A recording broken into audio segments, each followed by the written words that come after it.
Ladies and gentlemen, welcome to Chentex Multimedia Live Update for the 7th of December, streaming live to your device from beautiful Brisbane. And it's a wonderful day out there, and it's good to have your company after the weekend. And we have so much to talk about. But first of all, let's take a look at what the weather has in store for us. And with that, let's welcome to Dilraj. Good morning, everyone. Weather forecast for the rest of today is maximum 34 degree. Brisbane area is partly cloudy with very high chance of showers, most likely from late this morning. A thunderstorm likely possibly swell. Winds north to northwesterly 15 to 20 km per hour, tending north to northeasterly 20 to 30 km per hour in the middle of the day and then becoming light in the evening.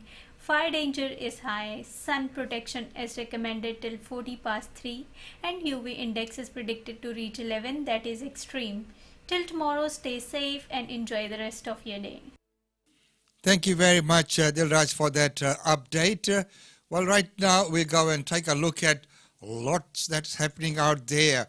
Well, but first of all, let's take a look at the headlines for today, the courtesy of ABC. Systems are set for their first tests today, with international flights returning to Adelaide and Melbourne.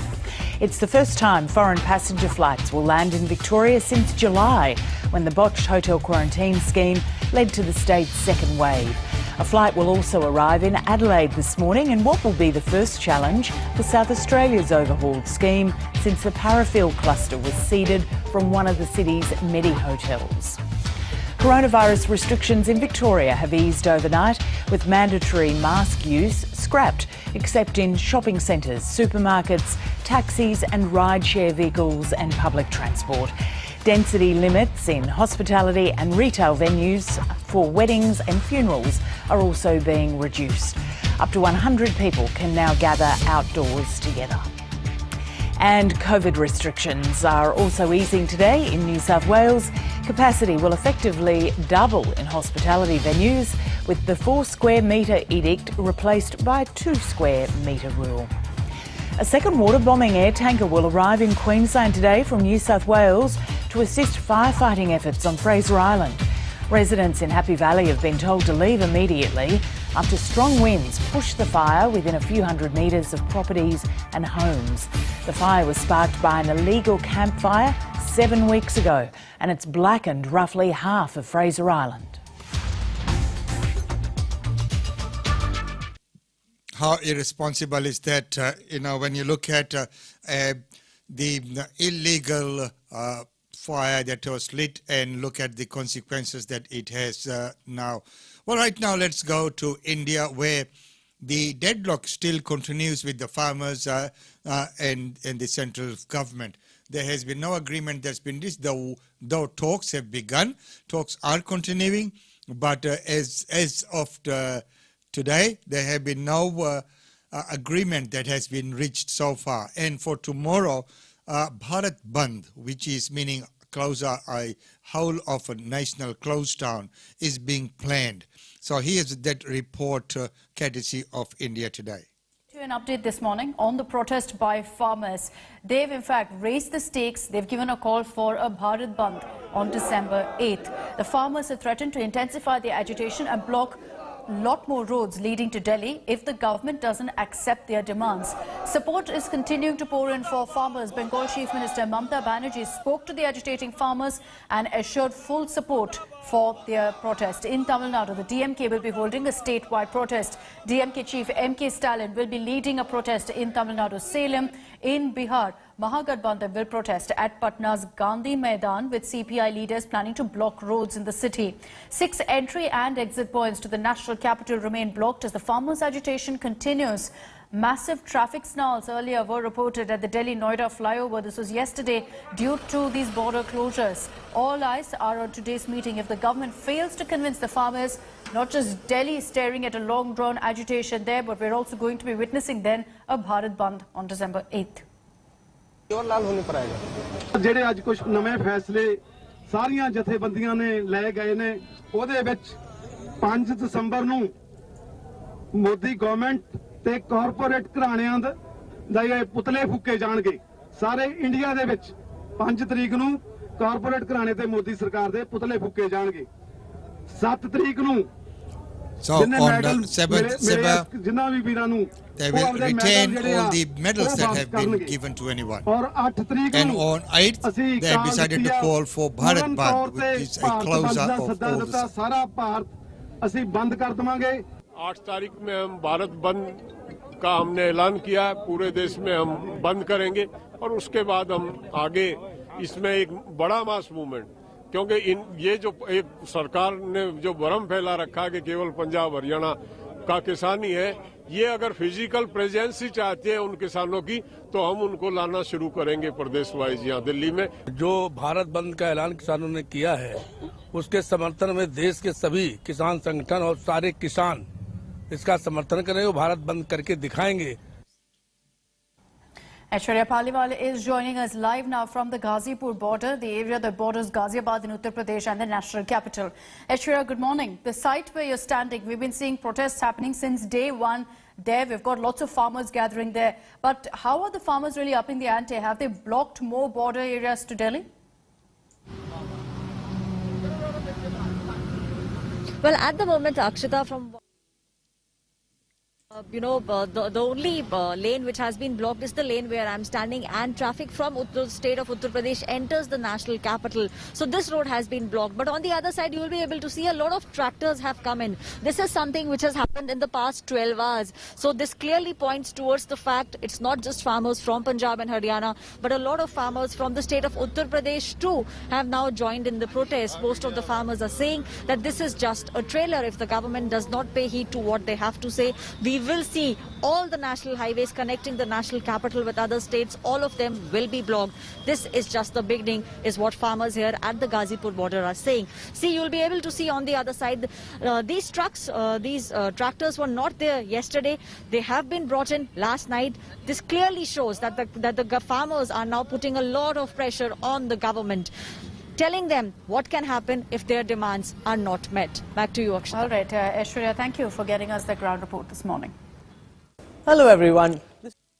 And of course, we know that with that kind of movement, there has been worldwide uproar as well, and there have been protest marches in all around the world, in many countries, including right here in Brisbane. So let's see the protest march which was held on Saturday at King George Square in Brisbane.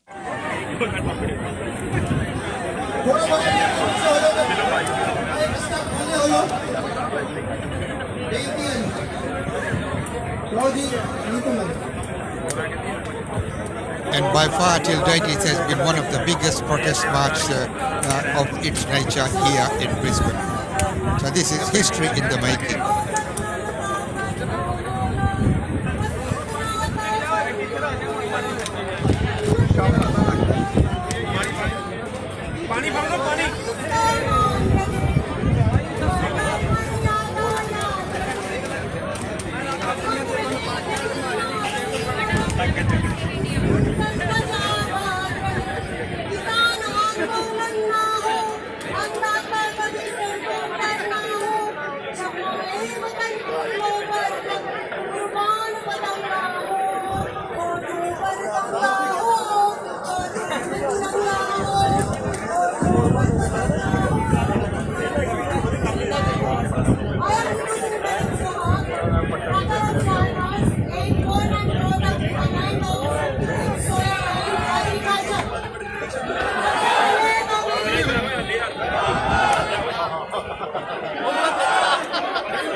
So that was the protest right here in King George Square. And of course, the council had granted a permit for a peaceful protest. Well, right now, let's get to the latest news from our Premier, not on that matter, but on another matter. And we'll keep an eye, because for tomorrow, Bharat Bandh, which is a very, very big thing, that means a closure of whole of India, has been planned. So we'll see how that pans out, whether, the central government has got around to, well, they have met the farmers' reps, but they have not been able to come to a decision or any agreement as yet. But right now, let's join our Premier for a very, very important news. We might be getting something big coming our way. And as we know, yesterday, or day before yesterday, she signed the certificate to allow Centre to come to Queensland. Had once again a really positive discussion about the possibility of a future Olympics here in Queensland for 2032. Of course, today was very significant in that we were able to discuss getting our Olympics task force, the working group, back together in the new year to look at the next stages that we have to go through. Of course, John will talk a little bit about how he met with Thomas Bach and the Prime Minister in Tokyo recently. I've been updated on that meeting, and we will now send a letter to Thomas Bach asking him for an update about the progress of the Tokyo Olympics. It's very important from a Queensland point of view that we get to see what happens with the Tokyo Olympics in this post-COVID world, and hopefully with the positive signs of the vaccine, things could be very positive in the future.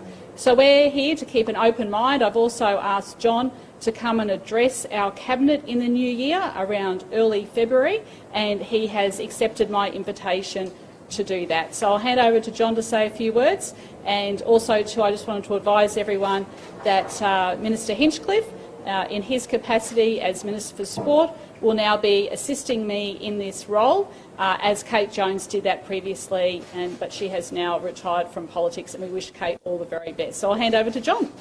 Thanks, John. Thank you, Premier, and congratulations, Minister. Just for the mic. Yes, distancing. I accompanied President Bach to Tokyo 3 weeks ago, and to meet the new Prime Minister, to get the latest reports on their positioning.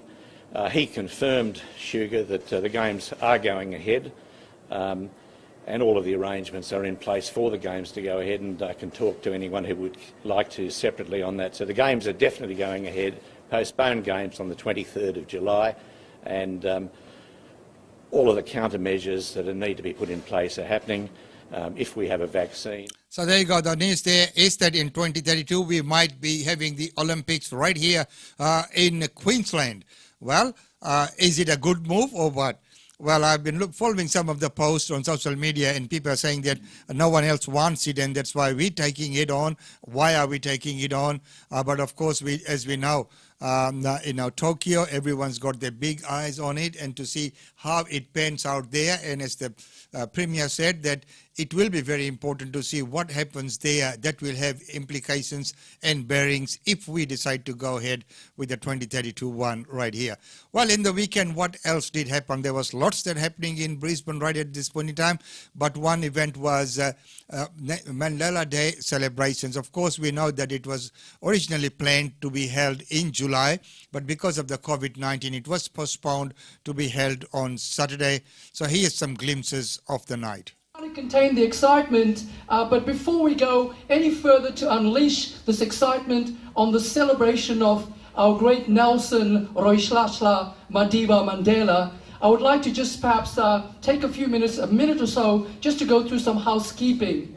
Ladies and gentlemen, once again, our VIPs in our midst tonight, and I'll run through the list as quickly as Pele did tonight, so please bear with me. We've got, of course, we've got the President, Mr. Robert Yes.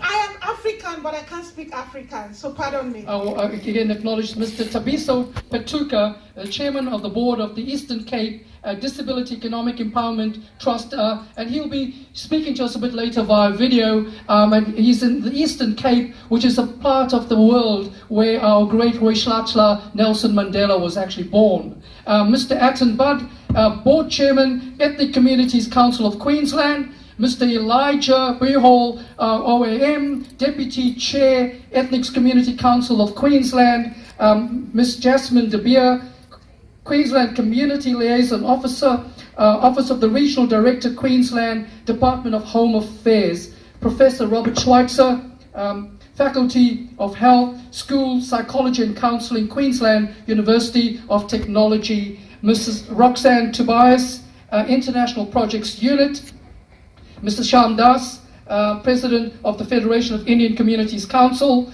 Mr. Umesh G and Usha G, President, Queensland Multicultural Council, People of Australia Ambassador, Mr. Benny Adol. Not say a few talk. We had a talk just before when we got together this evening, and really we are excited. Trust me, it's just not showing. We really are excited. We are. And we're trying to be calm. It's cold. You know, we need to keep to social distancing and all the rules, but trust me, we're really excited. And like I said to him, we are having Nelson Mandela Day today, and it's a celebration, really. So Nelson Mandela International Day was launched in recognition of Nelson Mandela's birthday on 18 July 2009 via an unanimous decision of the UN General Assembly. It was inspired by a call Nelson Mandela made a year earlier for the next generation. Involved in the struggle, and as I grew up, I saw the powerful impartation of leadership that Nelson Mandela spoke of. And it was wonderfully said by Barack Obama, who said that Nelson Mandela is the true embodiment of a beautiful Nguni word called Ubuntu. Ubuntu in the Zulu Nguni language says, Imuntu Nagamuntu Abantu. Would you like to say that with me again, everyone?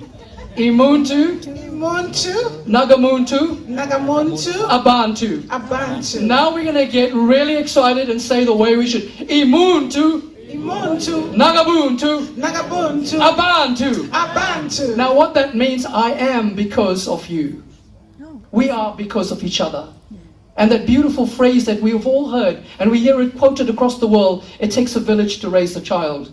And Nelson Mandela gave his life for his people. Sacrificial leadership, a statesman that maybe we trust the world might see one again. But ladies and gentlemen, we are here to celebrate the legacy of Rooislaatla, Nelson Mandela, who was born on the 18th of July, 1918, in a beautiful part of the world called Transkei in the Eastern Cape. So with that said, we're going to now move into our first act, and I want to welcome to the stage a beautiful band, and whilst I basically ask them to get themselves ready and organized, I'm very excited tonight to also, in this moment that we meet wonderful people, Pinkster, the band that you're going to be entertained by tonight is called Pinkster and Swazi Fire Performance.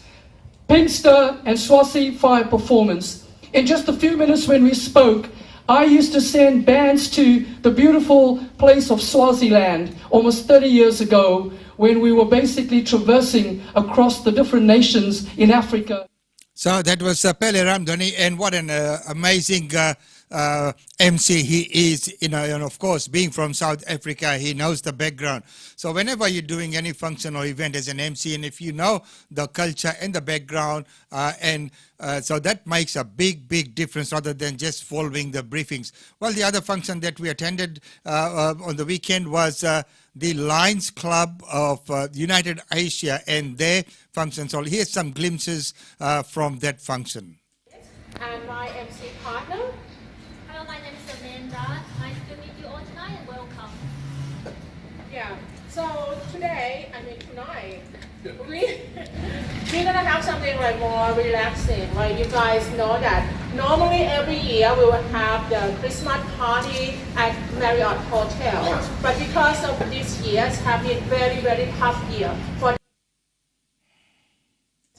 Mr. John Mill, because first of all it's open air and good for everyone, and also the parking is very easy to find.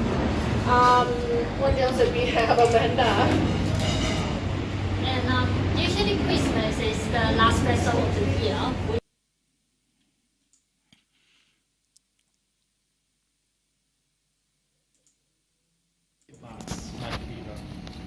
And a current PG as well. can make it as well. Some acknowledgements. So, John's table first. I see some senior President Carl Miller. With Saba and his wife Sophie. Their daughter Rebecca. And George and Libby Sellers. Yumish and Lutza. Thank you.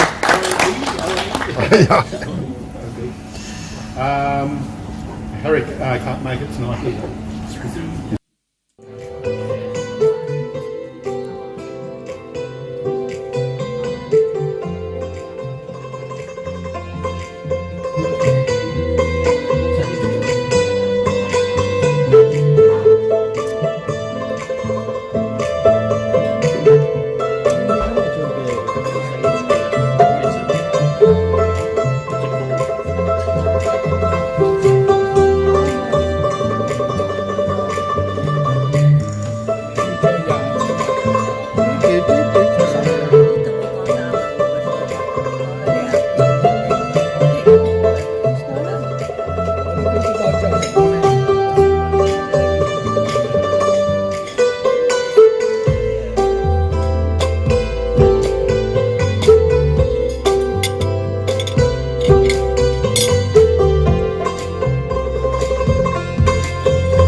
And that instrument there is called Kim, which is pretty close to the santoor, and beautifully played there as well. So it was a beautiful function, a very nice function and event which took place there.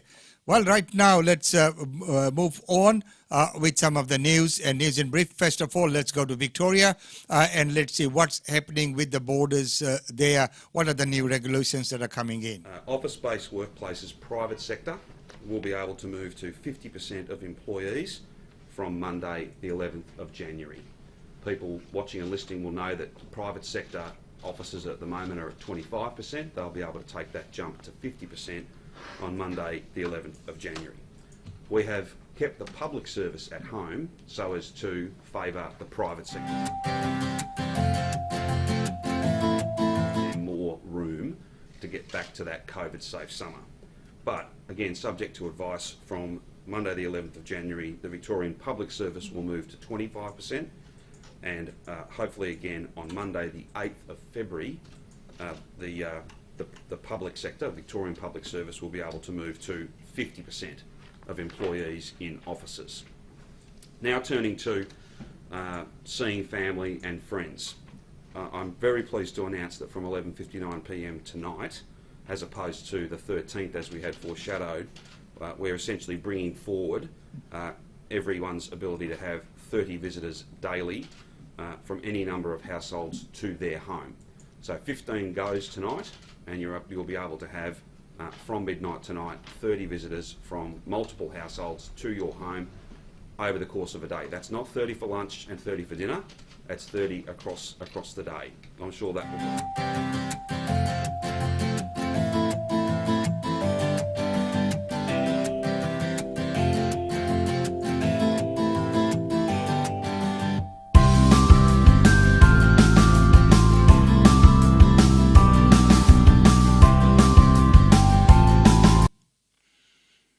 Ladies and gentlemen, today's live segment is sponsored by Gaura Travels, your best way home. And of course, we know they have a special charter flight going from Brisbane to India on 21st of December. Take advantage of that. And they have a 24/7 website, interactive website, where you can go and book your flights if so is. Well, right now, moving on with the news in brief. New South Wales Police, for once, are accepting a blame for what happened with those two passengers. I had a conversation with an officer, and during that conversation there's been a misunderstanding and a lack of communication and it was thought by the police officer that there was actually an exemption in place. The officer contacted the Police Operations Centre and confirmed what the process would be under that exemption, and those people then were taken to the domestic airport, domestic airport in Sydney, and flew to Victoria. Once in Victoria, it was identified at the airport that these two people did not in fact have the appropriate exemptions, and of course then the system went into place and they were taken into the quarantine operation down in Victoria. So with that, the whole quarantine operation has been reviewed, particularly the airport operation, and we've doubled down on the standards, and really now every exemption, which is quite a number on a daily basis, has really been reviewed. So a commissioned officer will review, and the Police Operation Commander will personally review those exemptions to ensure that doesn't... And of course those exemptions need to be reviewed, because one slip like that and we could have the pandemic spreading once again. So as we know, many of the cases have all come from overseas. Well, right now, in the other matter, when we're talking about the China and Australia's relation, and which is sort of strained at this point in time, here's that interview with Penny Wong. Penny Wong, welcome to the program. You gave a speech earlier this year noting that China's nationalism, authoritarianism and assertiveness had increased under President Xi Jinping. How would you describe the relationship right now, and who do you think is responsible for the nature of it? Well, let's go to the first point. I mean, the relationship is obviously in a very difficult and challenging place. Going forward, I think we should assume that a more assertive, at times more aggressive China is here to stay. We will continue to see the sorts of behaviours we've discussed. I would make the point, this hasn't happened overnight, David. I mean, President Xi has been in power since 2013. We have seen, the world has seen, China become much more assertive, at times much more aggressive in prosecuting its interests. Yet over the same period of time under this government, elected also in 2013, we've seen Australia become more and more economically dependent on China. In fact, we are the country that is most economically dependent on China.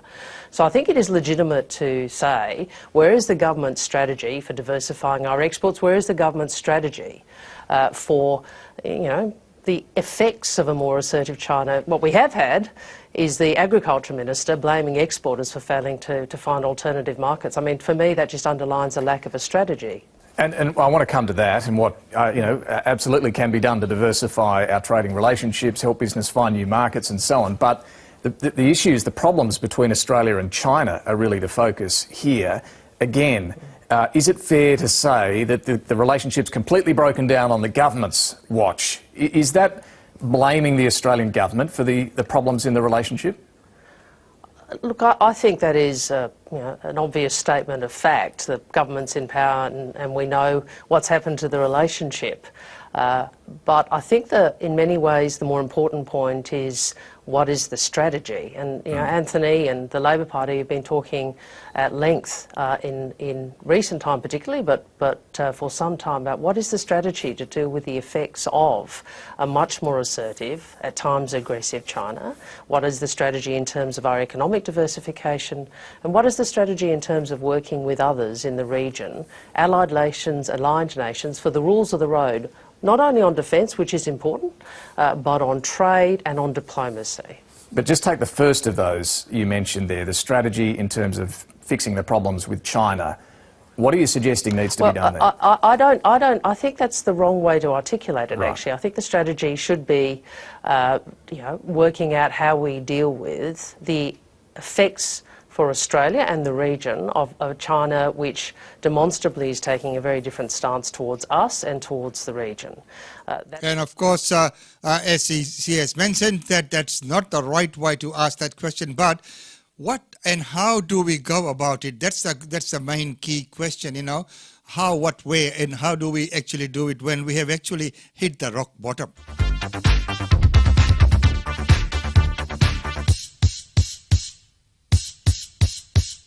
It is a false image and a terrible slur on our great defence forces. It is an appalling, disgusting and outrageous piece of social media. And it cannot be justified on any basis whatsoever. These are not the actions of a responsible and mature international power. It is gratuitous, inflammatory and deeply offensive. The fake picture, part of an offensive and inflammatory tweet from the top echelon of the Chinese government. An Australian soldier grins as he holds a bloodied knife to the throat of a child. The caption reads, "Don't be afraid, we are coming to bring you peace." The Chinese government should be totally ashamed of this post.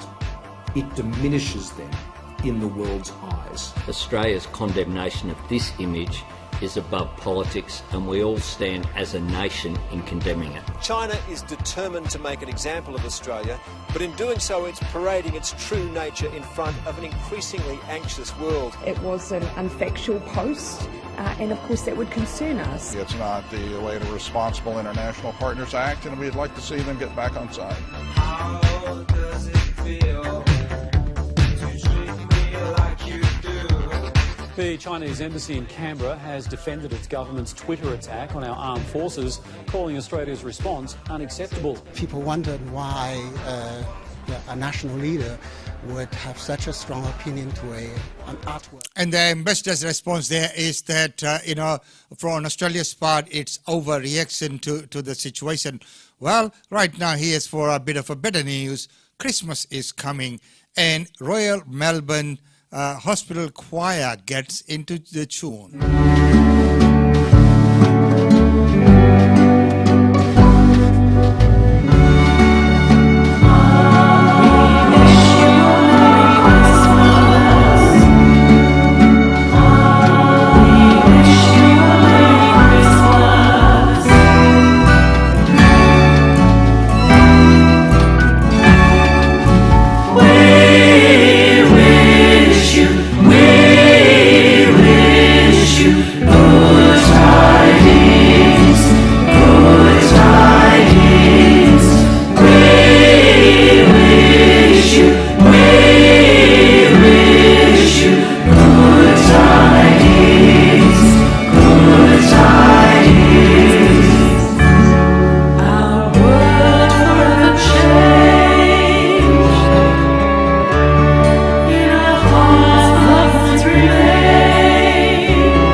And how good is that?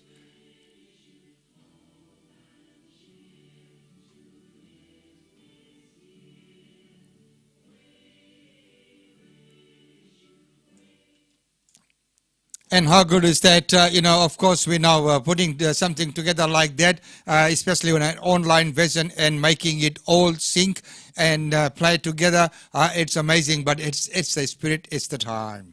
GlobeNet Realty. GlobeNet Realty has been the longest established, trusted and respected agency in its trade area. Washa Chandra, Director of GlobeNet Realty, provides honest and ethical service to her customers. If you are thinking of investing in Brisbane real estate market, or if you are seeking professional property management, then you should contact Usha Chandra today on landline 3865 4466 or mobile 0419 775 416. And for further updates, log on to our website www.globenetralty.com.au. GlobeNet Realty is your own local real estate agency. Situated at Shop 52281 Sandgate Road, Boondall. GlobeNet Realty. Real estate is our world.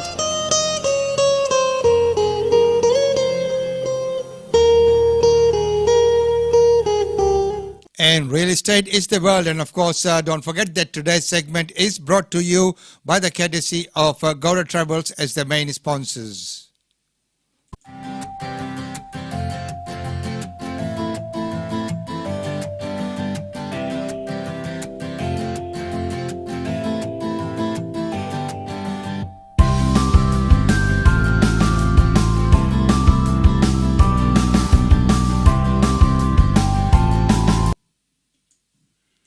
And of course, on 21st of December, that very special flight going from Brisbane to India, and only starting from 1,099, which is a pretty good price. And you can book with 5% deposit, and the rest you can pay later on. Gowda Travels, your best way home. And of course, the 24/7 interactive website where you can go and make the bookings. Well, right now, some of the news that I had covered actually on Saturday as well, that we have an acute shortage in the horticulture industry.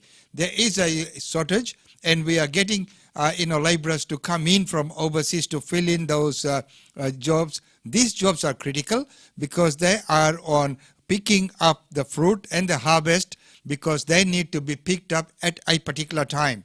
Because if they pass that time, and if the fruit is left on the trees, they go bad. So they need to be picked up. They need to be picked up in a timely manner. Even with lots of incentives like $6,000 incentive, it has not attracted many people. And we know that there's quite a number of people here in Australia who are actually looking for a job or who are unemployed, getting benefits. But here's an opportunity. Why aren't people coming forward? Wayne Russell is just the kind of worker farmers want. The Qantas pilot from Melbourne has been stood down during the coronavirus pandemic. Now he's swapped machinery. This is allowing me to develop new skills, gain experience. And due to a federal government initiative, he's also received some extra cash to help him relocate. The major expense will be accommodation, which for me will be about $4,500. But getting that cash back took his boss, Lee Fox, a month. We don't have the time to be spending weeks on chasing up. It's only one of several schemes trying to encourage unemployed Australians to take on the work usually done by backpackers and Pacific Islanders who have been locked out of the country due to the pandemic. But the federal program has only attracted 148 people so far. Similar plans in Victoria and Western Australia have worked slightly better, but a Queensland government version has only had one successful applicant, and yet it's being expanded to try to increase the uptake. On this Queensland farm, the harvest is plentiful, but the workforce, not so much. In about 10 days' time, we're going to need an extra 60 to 70 workers. Nathan Baronio has already destroyed produce this year because there just wasn't enough people to pick it. This resulted in crop loss of $500,000 to $600,000. The sector is predicting a shortage of 26,000 workers. We're certainly telling our growers to prepare for the worst in early 2021. The fruit and veg industry doesn't have a good reputation when it comes to pay and work conditions, which deters some Aussie workers. A report out today, commissioned by the Australian Workers Union, found some berry pickers in New South Wales were earning as little as $3 an hour. People who work in horticulture deserve to be treated appropriately and paid properly.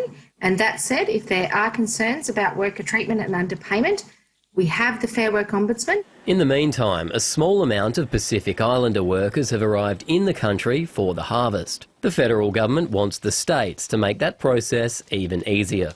Marty McCarthy, ABC News.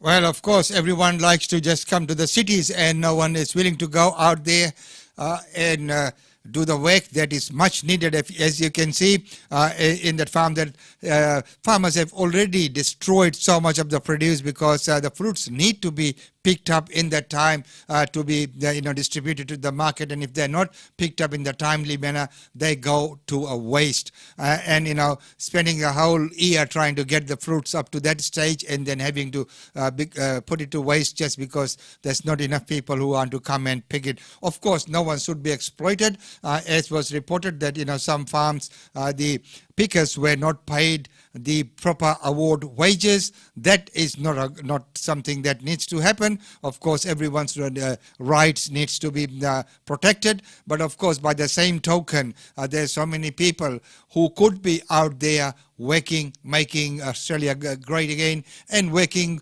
and producing so that we can be competitive in the world market. As we know, in many countries, you take India for that instance, people, farmers are there protesting for their rights as well. So here are these farmers who had to waste their produce just because they can't get enough people to come and pick the fruits on time. So that is the very sad case there as well. Well, another sad case is this fire in Fraser Island. And water bombers have been called in from New South Wales to look at the situation. And if you look at that, half of Fraser Island, that is devastating news, is gone. Now, we always complain about all the industries that come in, everything else that's happening. But when you look at irresponsible people, one little move and it caused this kind of devastation, of course, to the environment as well. And Fraser Island, a beautiful resort there, and of course going to a waste, and the implications of someone's irresponsible act.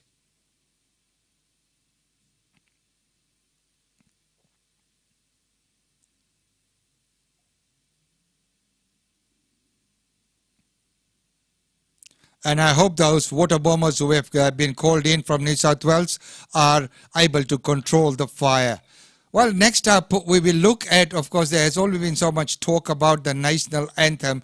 Let's hear this version with Olivia Fox.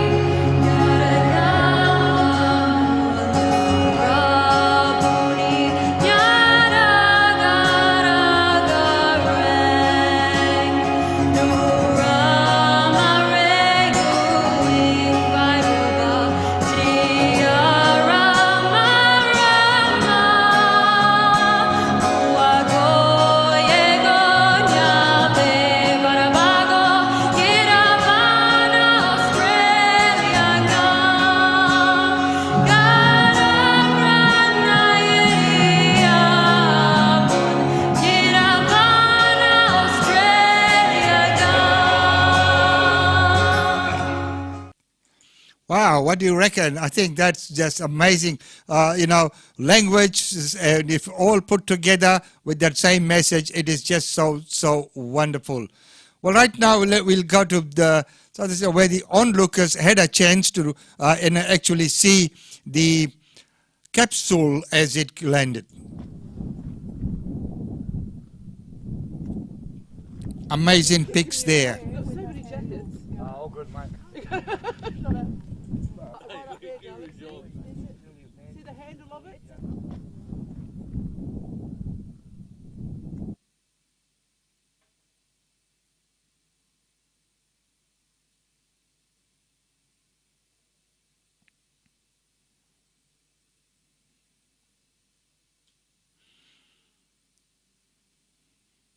Shooting right across the screen as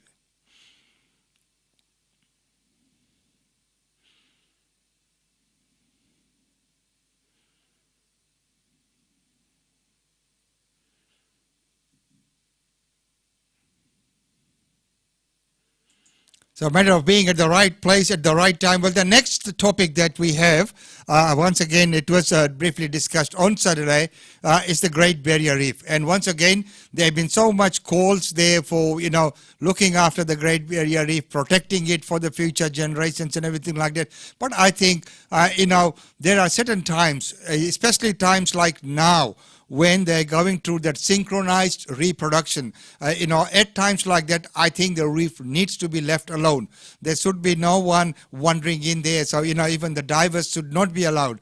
That's my personal view, because if we take it so seriously, we should really be serious. We have blamed so much on the mining, the environment, and everything else that has caused the deterioration of the reef. But, there are many other factors there as well. All the outboard motors going over that, everyone flocking together. When something natural is taking place, you put in there human beings and other equipment and things like that, then it's not a natural habitat anymore.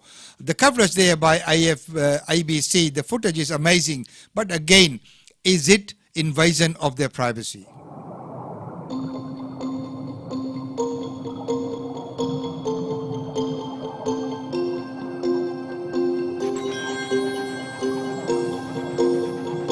This is the time of the year that everything on the whole barrier reef has been building towards. There's the anticipation, the build-up, the expectations. For the months before the spawn, all the corals start putting energy into the parts of their body which produce the eggs and sperm. They start to swell. They start becoming ripe, almost like a fruit. The moon allows us to calculate the exact timing that all the corals will release their eggs and sperm into the water to create the next generation of the Great Barrier Reef. If only one coral released its eggs and sperm at one time, the chances of it meeting sperm and eggs of another coral in a distant part of the reef is very small. So if they synchronize at one time and all of the corals do it together, there's a far greater likeliness that they'll be able to meet and produce those little corals that we need.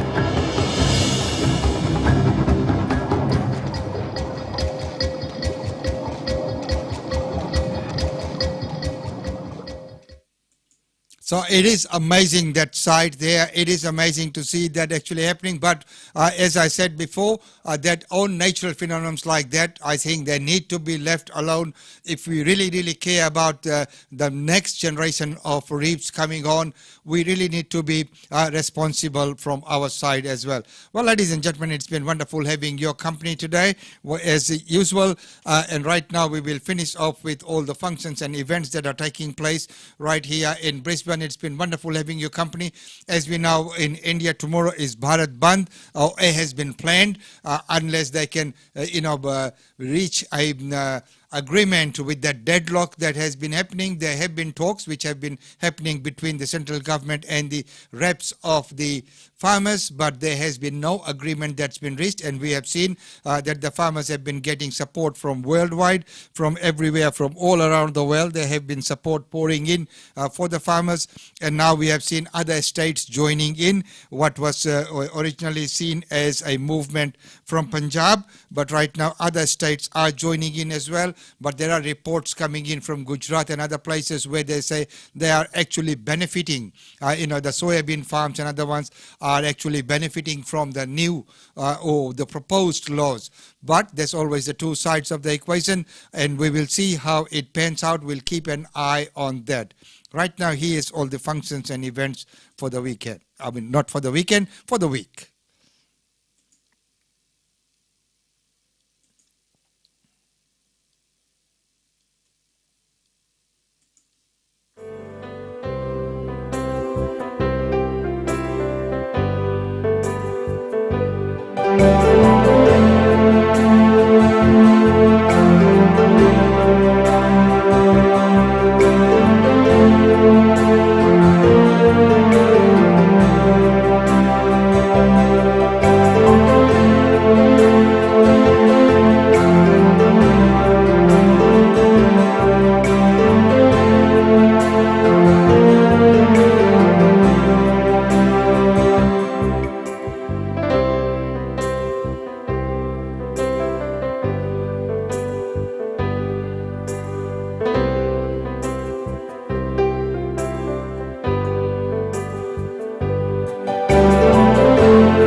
and www.coratravel.com.au, their 24/7 interactive website, and of course never forgetting the special charter flight right from Brisbane this time on 21st of December.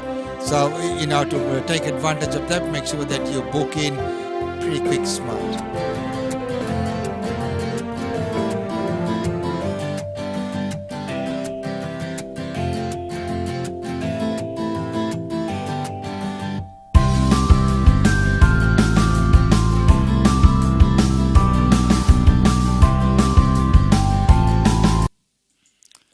Ladies and gentlemen, with that, it's goodbye from me for the first day of this week back at work. And of course, we know that the deadline for Brisbane Indian Times is on. So it is coming out this weekend. Keep an eye out for that. And until tomorrow, have a wonderful day. But most importantly, stay safe.